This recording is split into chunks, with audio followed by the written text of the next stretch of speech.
show, where I punchily find the connections between new releases. This is the week of March 21st, and the new movies in theaters this week are Sucker Punch, which I am really hoping is awesome, Diary of a Wimpy Kid, and The Fifth Quarter, which I am guessing is a real-life story about a football game that is inspiring. For extra punchiness, the discs that are flying out on DVD this week are The Tourist, Yogi Bear, How Do You Know, and Skyline. Now let's have some fun connecting all of these cinemotional pictorials. The Tourist prominently features the cheekbones of one Mr. Johnny Depp, who occasionally does a bad movie, like let's say Sweeney Todd with Helena Bonham Carter, who's a good actress who also did a bad movie called Frankenstein with Aidan Quinn, who's in The Fifth Quarter. Yeah. Unfortunately, The Fifth Quarter also stars one of my least favorite actresses in the world, Miss Andie MacDowell, who, my goodness, has one of the most annoying voices in the universe. I mean, it's like an 8 on the Godfrey scale. The one movie that I can abide her in is Unstrung Heroes with John Turturro, who's in Quiz Show with David Paymer, who's in Payback with Mel Gibson, who's in What Women Want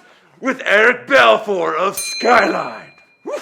That took a minute. But also in Skyline is Donald Faison, who's in Clueless with Paul Rudd, who's in How Do You Know? That didn't take long at all. Now, How Do You Know has Owen Wilson, who did Zoolander, and about 50 other movies with Ben Stiller, who was in Reality Bites with Steve Zahn, who was in Diary of a Wimpy Kid. Rachel Harris is the only other person I know from that movie, so now a movie that Rachel Harris is in. The Hangover. That Hangover was funny. And it had Zach Galifianakis, who's in Due Date with Robert Downey Jr., who played Chaplin in the movie Chaplin. And you know who played Max Sennett in the movie Chaplin? Mr. Dan Aykroyd, who voices the titular character in Yogi Bear. All right, connecting Yogi Bear to Sucker Punch.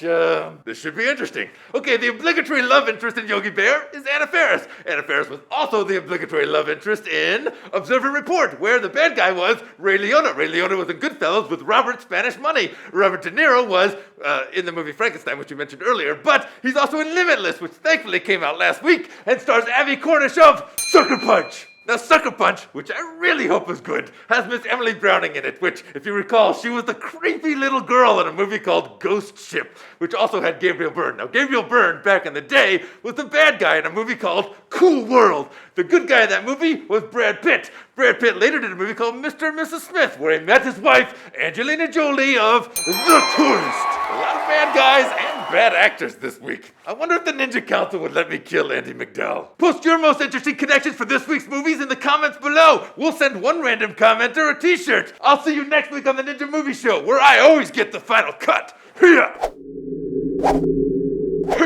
If you can't get enough Ninja, which I can't possibly see how you could, check out this week's vids. A smoke bomb.